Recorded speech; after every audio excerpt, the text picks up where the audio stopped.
What's up, everybody? Welcome to Fantasy Sports Now. I hope you enjoy the content that we're putting out there. Having a lot of fun doing it, and I'm hoping that it's going to help you guys out in your drafts. If you find anything helpful, honestly, just let me know with a like, sub, comment, anything. I'll take anything, guys. So if you view this and you have a good time, great. Let me know. So today I want to go over the second base overvalued and bust. So again, quickly, overvalued guys to me are guys that are good, but they're being taken a little bit too high for my liking. And busts are guys that I feel like can really kill your draft or potentially like end your season, depending on how much stock you put into them. So I'm the guy who gets right into the content. I don't want no intros. I don't need these big long commercials and all these paid ads. Like, let's go. You know what? Let's go already. I've just talked enough. First one I want to talk to about is Brandon Lowe. I wasn't concerned about Brandon Lowe until playoffs last year, Tampa Bay.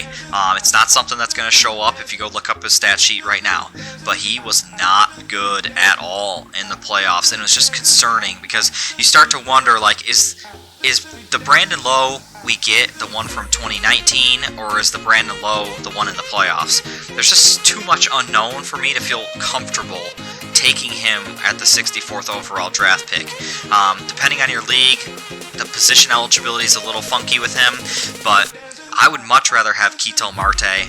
If you saw my guys that I like, undervalued guys, like I would still rather have Ozzie Albies over the general unknown of a Brandon Lowe. And that's actually very similar to my next guy, which is Bgio. I actually was huge on Bgio coming into last year, and in fact, if you have him in like a keeper league, then I really like him still. I think he's going to soar. So he's moving off of second to go to third, but he'll still have second base eligibility. So in case you're in a dynasty league thinking he's going to stick to second, he won't, at least for this season, because Marcus Semien is coming in to play second base at least for this season. He's on a one-year deal, so he might move back over there eventually. We'll see. Making a position change actually doesn't really help your hitting. I feel like as a player, I used to get nervous more when I was playing a position that I didn't know.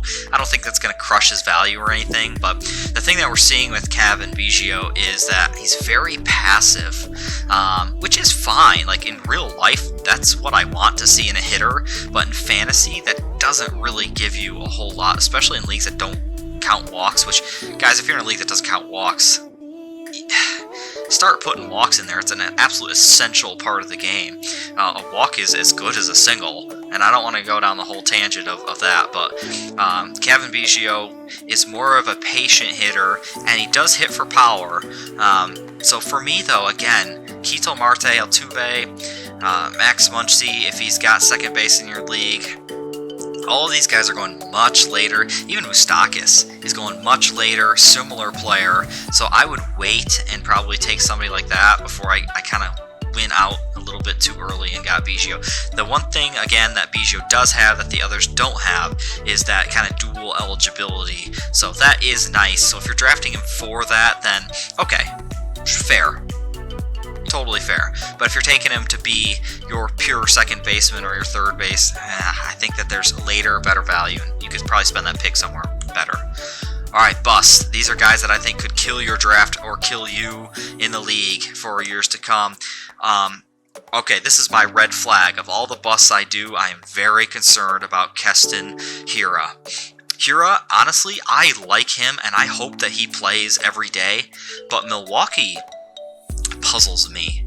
They went out and signed Colton Wong, who also obviously plays second base, and they signed him, I think it was 2 years, $18 million.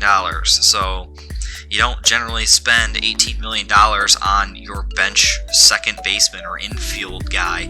I don't think he's ever really played shortstop, and I'm not sure if he's really capable of doing it. So what you're telling me is that you rather have a situation where Milwaukee isn't believing in Hiura, and they want to put Colton Wong in more, or they believe in Hiura and they just wasted a bunch of money. Like, it doesn't make sense. And I hope I'm missing something, and if I am, please comment, because I don't get it. And Hira's obviously the one with upside, but why would you go sign a veteran, and not even a veteran at this point? Honestly, Colton Wong isn't like a terrible player. He's somebody that should be starting in this league. So is he going to really start? Is he going to cut into Hira's time? Any time that Colton Wong is playing and Hira is not is a massive blow, and people are taking Hira 71 overall ADP, and they have a lot of leagues. This rank right here has him ranked 4th overall second baseman, and he might not play every day. Just think about that. And I'm going to say Ketel Marte 1,000 times. Ketel Marte is going to play every day. I don't know if Hira is.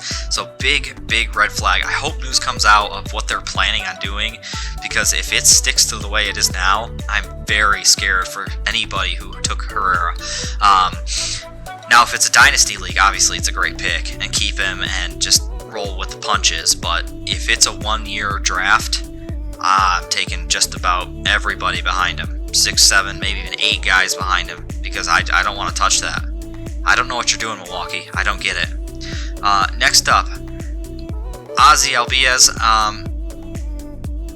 It's an interesting one here too, because huge prospect. I think that he's got a lot of the clout, a lot of the pedigree, but people are taking him 31st overall. This one has him ranked second baseman. 31st overall is a 2nd or 3rd round player, and for a guy who hurt his wrist last year, came up, and before he hurt his wrist, did not hit well. And honestly, people who hurt their wrists takes usually about a full year to really come back and get some power back and really start hitting properly again. If you ever see anybody with a wrist injury, be very, very weary, because it's usually not good for your power stats at all. The problem here is he's getting taken so early, and he hasn't proven enough to me yet. Honestly, even Whit Merrifield, who's behind him at 40 ADP, I would much rather have. The guy does everything, and it's just a scary notion that I would be spending my 3rd round pick on a guy who really struggled last year. So not quite the super red flag that I have for Hira, but I think you have to be cautious with spending such a high pick on somebody who really didn't perform last year. And I get it, yeah, 2020 was a weird season, and he hurt his wrist, and there's a lot of things that can be said, and there's a lot of excuses that can be made, but until I see a little bit more production, I'm not willing to dive that deep in that big of a pick. I feel like your first 3 rounds, I'm not saying go super safe with guys, but to a degree, you have to be safe, because if you get this one wrong, your draft is screwed. I mean, think about fantasy football. If you get your 2nd round draft pick completely wrong and he's a bum, your team is terrible. This is the same kind of thing here. I get that second base is scarce. I get that. But it's really not. If you go deep enough, all these guys really look the same to me, and I'm not ready to just draft that high on somebody that I'm not that sure about. So anyway, guys, if you like this, let me know. I'm going to finish out the positions with my busts and my overrated guys. Hope you enjoy, and I'll see you next time.